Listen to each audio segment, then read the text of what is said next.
नंदी स्कंद गणादिनाथ सहित श्री मदमेशनाथ प्रभु मदमेशांचल संस्थितो सततम कुर्या सदा मंगलम।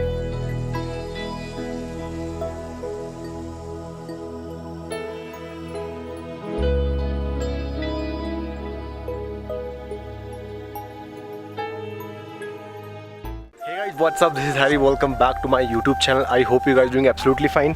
So guys, सुबह के 10 बज रहे हैं और अभी हम लोग निकल रहे हैं मंदिर की तरफ दर्शन करने। कल दर्शन भी कर लिए थे, आज भी दर्शन दोबारा करने जा रहे हैं और फिलहाल अभी मंदिर मेरे पीछे दिख रहा है, बहुत प्यारा लग रहा है।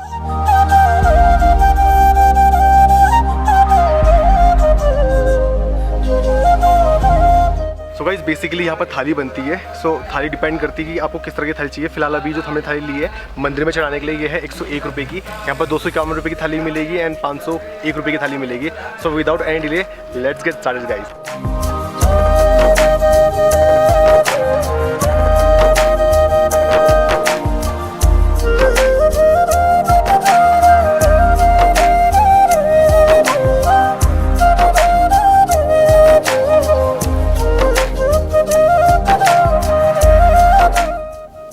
सर्वप्रथम मदमेश्वर चरणों में शिरसाष्टांग नमस्कार करके, द्वादश ज्योतिर्लिंग में केदारनाथ एक ज्योतिर्लिंग है, उसी में पंच केदार से कहलाते हैं। केदारेश्वर, मदमेश्वर, तुंगेश्वर, रुद्रेश्वर, कल्पेश्वर।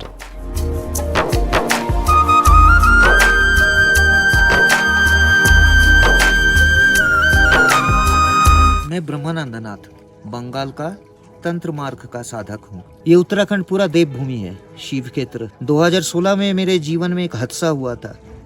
एक दिए के आग से मेरा शरीर का 52 शतांश जल गए थे, लेकिन मदमदेश्वर बाबा का बहुत कृपा है। 16 किलोमीटर जो मेरा बाँ पैर ठीक से नहीं चलता, लेकिन मदमदेश्वर बाबा की कृपा से हम इधर आए हैं। तो सब भगवान की कृपा है, शिव जी का कृपा है। जय भोले। और आप ये टेंट में रह रहे हैं ना अभी? हाँ, मैं ये टेंट को मैं रह रहा हूँ और कालीशिला में भी मैं उतनी ठंडी में टेंट में ही रहता हूँ। अच्छा। दर्शन बहुत अच्छी तरह से हो चुके हैं एंड मंदिर के परिसर जो है अंदर कैमरा ले जाना अलाउड नहीं है और वैसे भी मुझे कुछ अच्छा लगता नहीं कि मंदिर के अंदर जाके रिकॉर्ड करो। आरती हुई थी, बहुत प्यारी आरती हुई है एंड हमने जो थाली चढ़ाई थी तो वो चढ़ा के हमें प्रसाद वापस मिल चुका है। आप यहाँ आते हैं तो दर्शन जरूर करिएगा यहाँ पे और बूढ़ा मदमेश्वर जरूर जाइएगा। और आप लोग मेरे पीछे देख सकते हो कि मंदिर कितना प्यारा लग रहा है। और आज डेट है 21 और कल है 22। क्या होगा कि यहाँ से जो डोली होगी वो नीचे जाएगी गोंडार की तरफ, जो हमने कल ट्रैक किया था ना, तो उस तरफ जाएगी, एक दिन वहाँ रुकेगी। उसके बाद डोली जो है वहाँ से जाएगी रांसी विलेज, जहाँ पर हमने अपनी बाइक पार्क करी और हेलमेट रखा था। उसके बाद जो है डोली गिरिया गांव में जाएगी एंड देन उसके बाद ऊखीमठ जाएगी। ऊखीमठ में जो सारी डोलियाँ होती है वो वहीं आती है, जैसे कि जो मदमेश्वर भगवान की जो इस धाम की डोली होगी वो भी ऊखीमठ में आएगी और जो केदारनाथ की जो डोली है वो भी जो है ऊखीमठ में आती है। और ऊखीमठ को 25 को बहुत बड़ा मेला लगेगा। होपफुली ये वीडियो शायद लेट आएगी उसके बाद।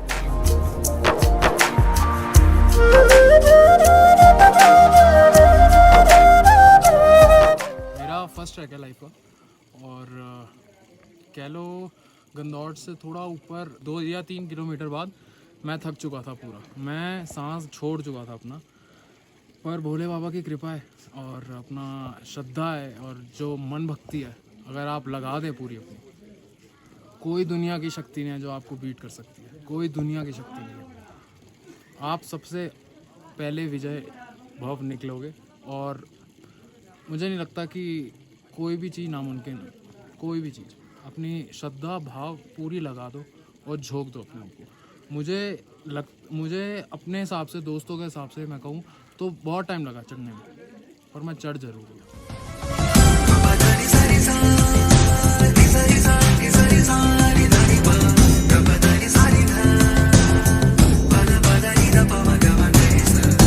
महाभारत युद्ध के बाद, कुरुक्षेत्र की युद्ध के बाद पंच पांडवों को ब्रह्म हत्या का, गुरु हत्या का, गोत्र हत्या का श्राप लगते हैं।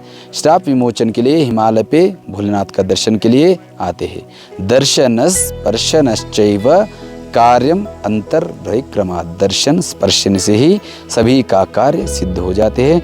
वैसे ही पंच पांडवों को पाप से मुक्ति मिलना हो तो दर्शन के अत्यंत भोलेनाथ के दर्शन जरूरी थे। Now it's time to introduce the history of this temple. So मध्य महेश्वर का मतलब है कि मध्य भाग, और महेश्वर तो डेडिकेट है शिव भगवान को। हुआ क्या था कि जब केदारनाथ में जब नंदी बैल का रूप ले लेते थे शिव भगवान ने, तो जब धंस रहे थे वो जमीन के अंदर, तो पृष्ठ भाग जो था वो भीम ने पकड़ लिया था। तो उस बीच क्या होता कि शिव भगवान के पंच केदार में भगवान डिस्ट्रीब्यूट हो चुके थे। केदारनाथ में पृष्ठ भाग होता है एंड रुद्रनाथ में भगवान का मुख होता है, और तुंगनाथ में भगवान के बाहु होते हैं। आई मीन टू से कि हृदय एंड बाहु। जो मध्य महेश्वर है तो मध्य भाग मतलब नाभि वाला भाग होता है, और कल्पेश्वर में भगवान के जो थे जटाएं निकली थी। तो इस तरह से पंच केदार की बहुत वैल्यू है। एंड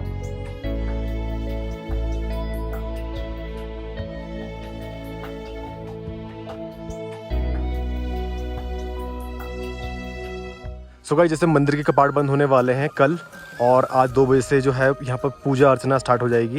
एंड डोली आ चुकी है यहाँ पे, एंड जो शिव भगवान के त्रिशूल हैं वो आ चुके हैं, एंड साथ ही साथ यहाँ पर थोड़ा सामान है जो डोली का होता है। सो एक्चुअली मुझे पता नहीं कि उनको बोलते क्या है, बट आई होप जो यहाँ के लोकल लोग हैं वो समझ रहे होंगे कि सारा क्या सामग्री है, कैसा है, क्या है। द्वितीय केदार भगवान मध्यमेश्वर में मध्य भाग की नाभि की दर्शन दिए।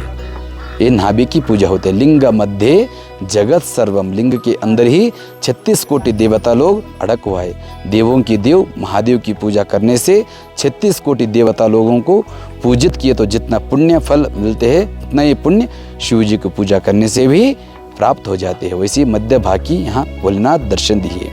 तृतीय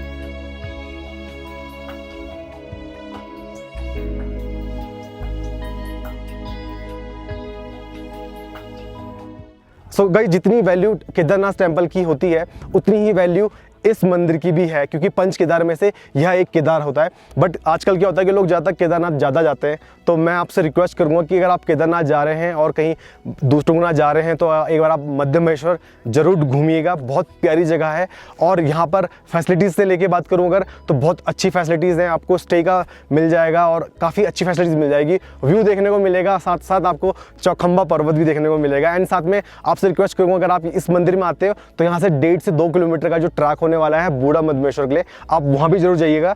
वो एक्सपीरियंस मेरा बहुत लाजवाब रहा है सर, सीरियसली। हमने सुबह जाके सनराइज देखा वहाँ पे, बहुत अच्छा लगा।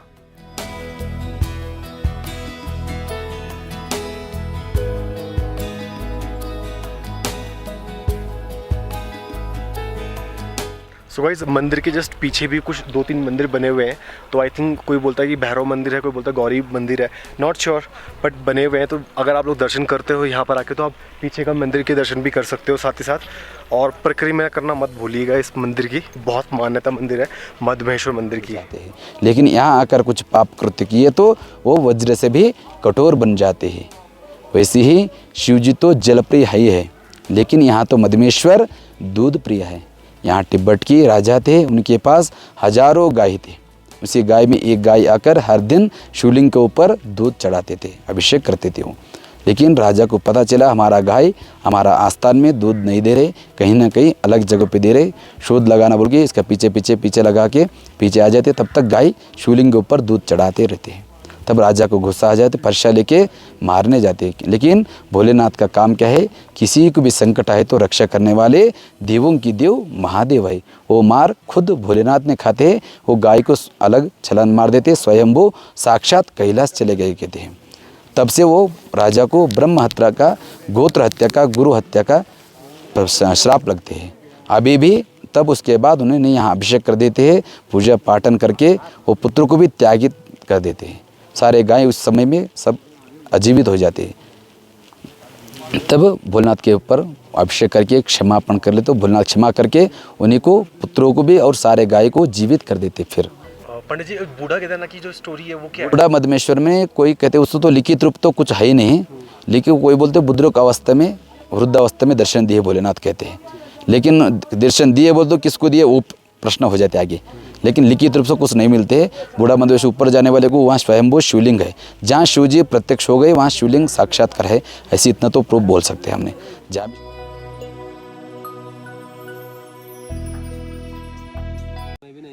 आ भी जा सकते अंदर, क्यों? अपने अपने ड्यूटी पर जाएंगे, कोई और नहीं जाएंगे। मतलब ड्यूटी कैसे, मतलब जैसे हमारे ना गाँव में जैसे मेरी बारी आ गया ना, तो मैं इनकी बारी पर मैं नहीं जाऊँगा। 10-11 दिन। सो बेसिकली भी पता चला हमें कि मतलब जो अंदर गर्भगृह है वहाँ हर कोई नहीं जा सकता। तो अभी बता रहे थे कि कोई जा सकता है ना अंकल जी का वहाँ? ना कोई नहीं है, कोई जा केवल गोंडार के परंपरा वाले जो जिनकी ड्यूटी रहेगी, बारी रहेगी, वही जाएगा। अच्छा। हम मेरी भी परंपरा है, मैं कह रहा हूँ ना, सावन के महीने मेरी ड्यूटी नहीं होगी। मैं ये बेटा है मेरा, अच्छा। इसकी ड्यूटी रहेगी तो मैं नहीं जा सकता हूँ। इसके पास पानी दे दूंगा, मैं नहीं जाऊँगा। तो मतलब बेसिकली जो गोंडार के होते हैं उनकी ड्यूटी रहती है ना, हर घर के रोटेशन होता है। मतलब आज किसकी घर की परिवार की है, वही जाएगा। हाँ। तो गोंडार वही है जहाँ पर हमने चाय पी थी ट्रैक करते हुए, तो उस फैमिली का हर एक परिवार से हर एक बंदा इस मंदिर में ड्यूटी लगती है उसकी, और वही गर्भगृह में मतलब एंटर वगैरह कर सकते हैं। कि मतलब पृष्ठ भाग मतलब केदारनाथ में था और मध्य भाग यहाँ थे, बाहु मतलब तुंगनाथ में निकलते। तो उस टाइम पे पुष्टि किसने की थी कि ये ऐसा हुआ है? नहीं ऐसे हुआ, लेकिन स्टोरी शिवपुराण में आते ना। हाँ शिवपुराण में आता ना, शिवपुराण वो ग्रंथों के आधार की हम बोलते हैं। हम देखा तो हम है ही नहीं कलयुग वाले। आज डोली अब सब श्रृंगार वो जो ड्राई सफाई करके सब रख दिए। कल सुबह 1-2 बजे करीब से पूजा प्रारंभ हो जाएंगी रात को। पर जी एक मेरा लास्ट सवाल है कि मतलब किसी ग्रंथ में या फिर कहीं ना कुछ लिखा होगा कि शिव भगवान की लिंग की ही पूजा क्यों की जाती है? लिंग तो शिव जी को तो आकार उकार कुछ नहीं है, लिंग के रूप ही दर्शन दिए भोलेनाथ।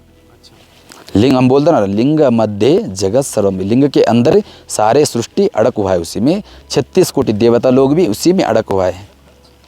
इसी सारे देवों की देव महादेव की शिवलिंग की पूजा करने से सारे देवताओं को किया उतना पुण्य आपको प्राप्त हो जाते हैं। वो तो शिव जी को तो आकार उकार कुछ नहीं है, निराकार है बाबा। पंडित जी से इंटरेक्शन करके बहुत अच्छा लगा, उन्होंने काफ़ी सारी इन्फॉर्मेशन बताई। एंड मेरा जो फर्स्ट क्वेश्चन था कि मतलब लिंग की पूजा क्यों ही की जाती है शिव भगवान की, तो मैंने ये वाला डाउट भी उनसे क्लियर कर लिया। तो उन्होंने बहुत अच्छी तरह से समझाया हमें, और अभी आई होप कि आपको सिनेमेटिक शॉट जो है वो अच्छे लगे होंगे। सो अभी हम लोग जा रहे हैं भैरव मंदिर की तरफ। सो बेसिकली क्या है कि जो आप मेरे पीछे देख रहे हो तो ये मंदिर है, एंड भैरव मंदिर का जो ट्रैक है वो यहाँ से स्टार्ट होगा। वो देखो वो वहाँ पर है मंदिर, तो जहाँ आलोक भाई जा रहे हैं वो देखो, तो अभी वहाँ निकल रहे हैं हम।